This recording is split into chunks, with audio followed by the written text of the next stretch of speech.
आज हम लोग बायोलॉजी पढ़ रहे हैं, चैप्टर 4 +2 का एनसीईआरटी बुक से पढ़ रहे हैं, जिसका नाम है रिप्रोडक्टिव हेल्थ।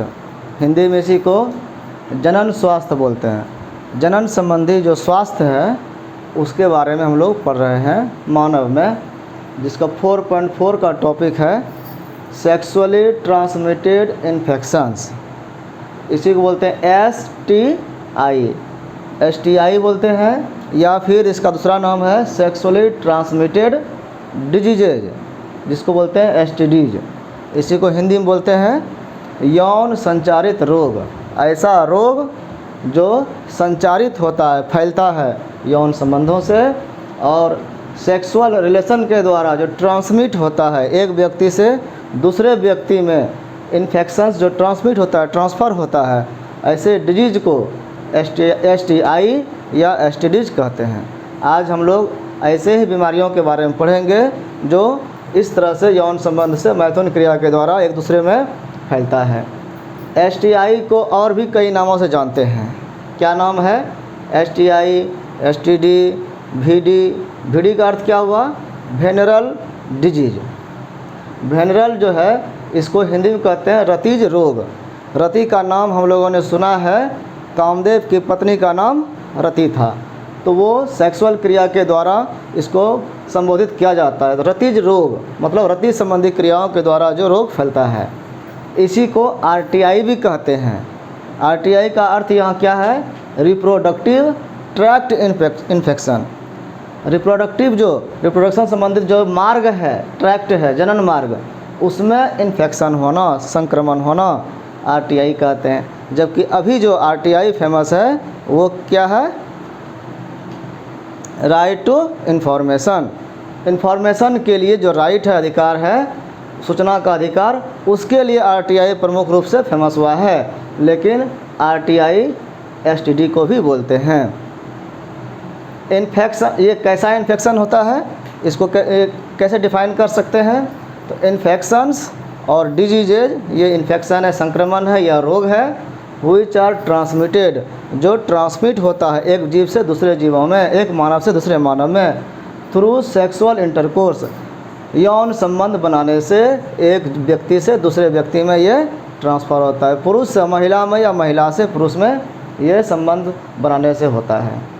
एग्जाम्पल में इसमें कौन कौन से रोग आते हैं ये हम लोग देखेंगे। पहला रोग है एक गोनोरिया, इसको कहते हैं हिंदी में सुजाक। दूसरा है सिफिलिस, फेमस है ये सब। सिफिलिस को सिफिलिस ही कहते हैं या उपदंश कहते हैं। Genital herpes, chlamydiasis, genital warts, wart मतलब होता है मांस, मस्सा, गांठ, जो मांस का टुकड़ा एक जेनाइटल अंग में वो लटकने लगता है या बन जाता है, जेनाइटल वाट्स बोलते हैं। Trichomoniasis, hepatitis B, HIV, AIDS. HIV के बारे में चैप्टर 8 में विशेष रूप से पढ़ना है। ये सब जो रोग है ये सब लैंगिक रोग है, लैंगिक जनन संबंधित रोग है। ये रिप्रोडक्शन से जुड़ा हुआ रोग है जो इन्फेक्शंस है, डिजीज है। हेपेटाइटिस B और HIV, ये जो दोनों है ये बहुत ही फेमस है, और ये इस रिलेशन के अलावा भी दूसरे तरीके से भी ये इन्फेक्शन फैलता है। ये सब जितने बीमारी हैं ये रिलेशन से फैलता है, लेकिन HIV एड्स जो है और हेपेटाइटिस B ये किसी और कारण से भी फैल सकता है। वो क्या कारण है? ऑल्सो ट्रांसमिटेड, और भी ट्रांसमिट होने का कारण है बाय शेयरिंग ऑफ, जब शेयर करते हैं। क्या शेयर करते हैं? जैसे कि हम एक पेन उपयोग कर रहे हैं, कोई और पेन उपयोग करे, इसको तो शेयर करना कहते हैं। तो वैसे ही यहाँ पर अगर शेयरिंग ऑफ इंजेक्शन हो रहा है, इंजेक्शन निडल का, एक ही निडल से दो व्यक्तियों में इंजेक्शन डाला जा रहा है डॉक्टर या कंपाउंडर के द्वारा, और एक व्यक्ति एड्स से पीड़ित है तो दूसरे व्यक्ति को भी वो एड्स होने का बहुत ही ज़्यादा खतरा होता है, उसका इन्फेक्शन होने का खतरा होता है। तो यही कह रहा है कि शेयरिंग ऑफ इंजेक्शन निडल्स, इसके शेयर करने से ट्रांसमिट हो सकता है, यह होता है। सर्जिकल इंस्ट्रूमेंट जितना होते हैं ऑपरेशन थिएटर में, जितना भी इंस्ट्रूमेंट का सीजर वगैरह है उसका उपयोग होता है या डॉक्टर करते हैं, एक पेशेंट को उपयोग करने के बाद दूसरे पेशेंट को उसी से उपयोग तुरंत नहीं करना चाहिए, उसको पहले साफ़ किया जाता है गर्म पानी से, केमिकल से डिस्टिल उसको कर लिया जाता है, डीस्टराइज किया जाता है। जब वो साफ़ हो गया तभी दूसरे पेशेंट का उपयोग उससे कर सकते हैं। ETC विद इन्फेक्टेड पर्सन, जो पीड़ित बीमारी से, इस बीमारी से पीड़ित व्यक्ति है, उसके अलावा उसके साथ उपयोग करने के बाद दूसरे व्यक्ति में उसी चीज़ का उपयोग नहीं करते हैं। और कैसे हो सकता है? ट्रांसफ्यूजन के द्वारा। ट्रांसफ्यूजन क्या हो रहा है? ऑफ ब्लड, एक व्यक्ति में ब्लड है ज़्यादा या नॉर्मल है, एक व्यक्ति में किसी कारण से ब्लीडिंग हो गया या ब्लड की बहुत ही कमी है, बेहोश होने की स्थिति में है, तो उसको ब्लड चढ़ाया जाता है, ट्रांसफ़र किया जाता है। तो अगर जिससे ट्रांसफ़र कर रहा है वो एड्स से पीड़ित है, तो जिसको ट्रांसफ्यूजन हो रहा है जिसमें, उसमें भी एड्स का होने का खतरा है। और ये कैसे फैलता है? फ्रॉम एन इन्फेक्टेड मदर, अगर महिला को है, माँ को है बीमारी एड्स या हेपेटाइटिस बी, तो टू द फीटस, उसके पेट में जो बच्चे गर्भ में होते हैं उसको भी बीमारी जाने का खतरा होता है। माँ से बच्चे में ये आराम से चल जाता है। तो ये इसका इन्फेक्शंस का तरीका हो गया, कैसे ये बीमारी फैलता है। अब इसमें से एक्सेप्शन में है हेपेटाइटिस बी, जेनिटल हर्प्स और HIV इन्फेक्शंस। इसको छोड़ करके, ये जो एक्सेप्शन में है, इसको छोड़ करके और जितने डिजीज़ हैं वो सब अभी के समय में ठीक होने वाला है। अदर डिजीजेज जो हैं आर कम्प्लीटली क्यूरेबल। अगर ये सब बीमारी हो जाता है, gonorrhoea, syphilis, genital herpes, chlamydiasis, warts, ये सब अभी ठीक हो सकता है if detected early.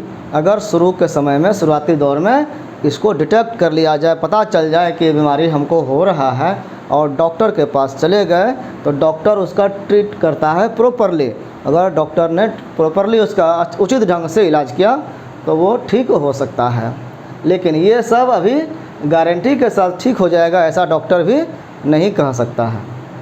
Early symptoms, ये सब बीमारी अगर होता है तो शुरुआती लक्षण इसका क्या है, कैसे जानेंगे कि ये सब बीमारी होने का हमको खतरा हो रहा है? तो इचिंग, इसमें जो है जेनिटल एरिया में, ये जो कमर का एरिया भाग है, इसमें इचिंग होने लगता है, खुजली होने लगता है। दूसरा फ्लूइड डिस्चार्ज, उससे जो है कहीं ना कहीं से लिक्विड का, पानी का, जल का स्राव होने लगता है। स्लाइट पेन, थोड़ा थोड़ा जो है दर्द भी होने लगेगा।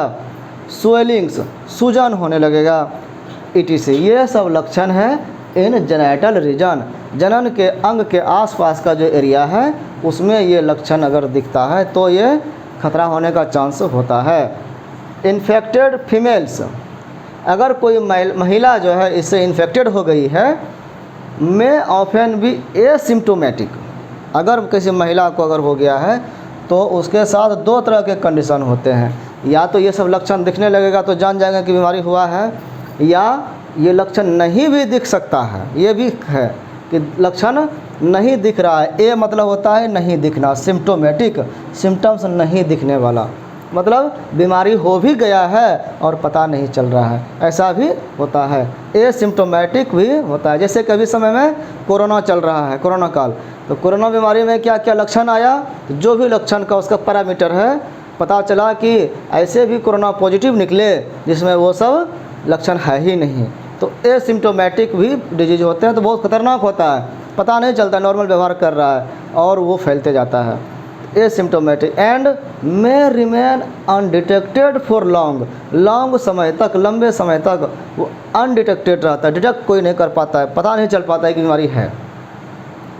Social stigmas attach to STI, ये जो इन्फेक्शंस है, ये बीमारी जिसको हो जाता है वो डरता है बताने से, दूसरे को बता नहीं सकता है। अगर सोचता है हमको एड्स हुआ है, अगर हम बता दें किसी को एड्स हमको हो गया है तो लोग हमसे बात नहीं करेगा, हमारे आसपास नहीं आएगा, हमसे टच में नहीं आएगा, हमसे लोग घृणा करने लगेगा। तो ये जो कलंक है, स्टिग्मा है समाज का, इसके कारण लोग इसको जल्दी बताता नहीं है। पता भी रहता है कि हमको कुछ हो रहा है तो बताने से डरता है। अगर ये टाइम पर दिख जाए, पता चल जाए, so timely detection and proper treatment, इसीलिए अगर टाइम से पता चल जाए, डिटेक्ट हो जाए और इसको डॉक्टर के पास जाके प्रॉपर ट्रीटमेंट करवाया जाए तो यहाँ पर रिक्वायरमेंट ये है तो वो ठीक हो सकता है। इफ़ अब्सेंस और लेस सिम्टम, अगर लक्षण नहीं है तो डॉक्टर के पास जा नहीं सकेगा। लेस सिम्टम, अगर हल्का हल्का सिम्टम है तो ट्रीटमेंट के द्वारा वो ठीक हो सकता है। अगर नहीं ठीक कराया तो लेटर कॉम्प्लिकेशंस होगा। लेटर मतलब बाद में कॉम्प्लिकेशंस होगा, जटिलताएं बढ़ेगी, बीमारी और ज़्यादा टफ हो जाएगा, तब जल्दी ठीक नहीं हो पाएगा। उसमें क्या क्या हो सकता है? Pelvic inflammatory diseases, pelvic area जो ये है, ये गर्डल पेल्विक का, इसमें इन्फ्लामेशन हो जाएगा और डिजीज हो जाएगा, जिसको कहते हैं पीआईडी। पीआईडी को हिंदी में बोलते हैं श्रोणि सोथज रोग। इसमें शोथ होने लगेगा, इन्फेक्शन होने लगेगा। और क्या हो सकता है? इसी एरिया में इन्फेक्शन होने के कारण महिलाओं में अगर है तो एबॉर्शन हो जाया करेगा, गर्भपात हो जाएगा, बच्चे का रुकना नहीं हो पाएगा। प्रेगनेंसी हुआ और 1-2 महीने, 4 महीने, 6 महीने वो एबॉर्शन ऑटोमेटिक हो जाएगा, ये खतरा होता है। और स्टिल बर्थ, और क्या हो सकता है? अगर एबॉर्शन नहीं हुआ और इन्फेक्शन लगातार बना हुआ है तो बच्चा पेट में ही मर जाता है, और फिर जब बर्थ होता है तो वो मृत शिशु जन्म बोलते हैं इसको। स्टिल बर्थ, बर्थ जो हुआ तो बच्चा स्टिल रहता है, फिक्स रहता है, जैसा है वैसे ही रहेगा, हिलेगा डुलेगा नहीं, मतलब वो मरा हुआ बच्चा पैदा होता है। और फिर एक्टोपिक प्रेगनेंसी होता है। प्रेगनेंसी तो हो जाता है लेकिन एक्टोपिक होता है। एक्टोपिक का मतलब क्या हुआ कि अपने से आउटसाइड ऑफ यूट्रस, बच्चे जो है वो प्रेग्नेंट कहाँ पर होता है? इम्प्लांट कहाँ पर होता है? यूट्रस में। लेकिन ये जो होते हैं ये यूट्रस के अलावा और कहीं जगह पे किनारे में वो इम्प्लांट हो जाता है, जिसके कारण बच्चे का पोषण नहीं हो पाता है, वो फिर एबॉर्शन हो जाता है, वो भी बेकार हो जाता है। और जहाँ पर वो रहता है उस जगह स्वेलिंग होने के कारण, साइज बड़ा होने के कारण उस जगह के अंग को वो डैमेज करने लगता है। तो अस्थानिक मतलब अपने स्थान के अलावा दूसरे स्थान पर बीमारी होना, ये प्रेगनेंसी होना एक्टोपिक प्रेगनेंसी कहते हैं। ये भी इन्फेक्शन के कारण हो सकता है। इनफर्टिलिटी, बंध्यता, बच्चा पैदा करने की कैपेसिटी ही ख़त्म हो जाना। और कैंसर भी हो जाता है। कहाँ पर? Of the reproductive tract. Reproductive tract जो वेजाइनल एरिया है और यूट्रस है, इसमें कैंसर भी होने का खतरा हो जाता है, कैंसरस हो जाता है। बहुत को आजकल सुनते हैं यूट्रस कैंसर हो गया, यूट्रस काट के निकालना पड़ रहा है। यूट्रस काट के निकाल दिया तो फिर बच्चा होने का कोई चांस ही नहीं बचा है। तो ये इस इन्फेक्शन के कारण अगर ज़्यादा दिनों तक हो गया है तो ये प्रॉब्लम क्रिएट कर सकता है। STI आर मेजर थ्रेट, ये बहुत बड़ा थ्रेट है, एक ये चोट है। किसके लिए? टू ए हेल्दी सोसाइटी, एक स्वस्थ समाज के लिए ये थ्रेट है, ये नहीं होना चाहिए। इससे जो है सबको खतरा होता है, स्वस्थ समाज का निर्माण नहीं हो सकता है। सो प्रिवेंशन और अर्ली डिटेक्शन, इसीलिए क्या ज़रूरी है? प्रिवेंशन, बचाव का ज़रूरत है, हम लोग परहेज करें। और अर्ली डिटेक्शन, शुरुआती समय में ही इसका पहचान हो जाए एंड क्योर हो जाए और हम डॉक्टर से दिखा करके इलाज करा के ठीक हो जाएं ऑफ दिस डिजीजेज, ठीक करा लें तो हम स्वस्थ रह सकते हैं। एज प्राइमरी कंसिडरेशन, ये प्राइमरी लक्ष्य होना चाहिए, तब हम स्वस्थ समाज का निर्माण कर सकते हैं, और नहीं तो फिर समाज स्वस्थ नहीं हो सकता है। ऑल पर्सन्स आर वल्नरेबल, अब ऐसी बीमारियों से सभी व्यक्ति एकदम सेंसिटिव होता है, किसी को भी हो सकता है। ये कहा जा रहा है व्यक्ति कोई भी हो इसको, इस बीमारी से इन्फेक्टेड वो हो सकता है। लेकिन कह रहा है to these infections but their incidences are reported, लेकिन इस बीमारी को होने का जो रिपोर्ट हुआ है, जो उदाहरण मिला है समाज में देखने को, वो एट 15 to 24 एज ग्रुप्स, 15 से 24 साल के लड़के लड़कियों में ये ज़्यादा खतरा होता है। इस समय ही इन्फेक्शन होने का खतरा रहता है, इसके बाद फिर खतरा घट जाता है। There is no reason to panic, फिर आगे कहा जा रहा है कि इस बीमारी से या इस व्यवस्था से, इस सिस्टम से डरने का बहुत ही ज़रूरत नहीं है। क्यों नहीं ज़रूरी है? बिकॉज प्रिवेंशन इज पॉसिबल, यहाँ पर परहेज करना संभव है, परहेज किया जा सकता है। Prevention is better than cure, हम लोग इलाज से पहले परहेज करके इससे बच सकते हैं। तो ये तरीका यहाँ पर बताया गया है। 3 तरीका इसमें कहा गया है। क्या क्या है? सिंपल प्रिंसिपल्स बनाया गया है इसमें, वो है पहला, अवॉइड सेक्स विद अननोन और मल्टीपल पार्टनर्स।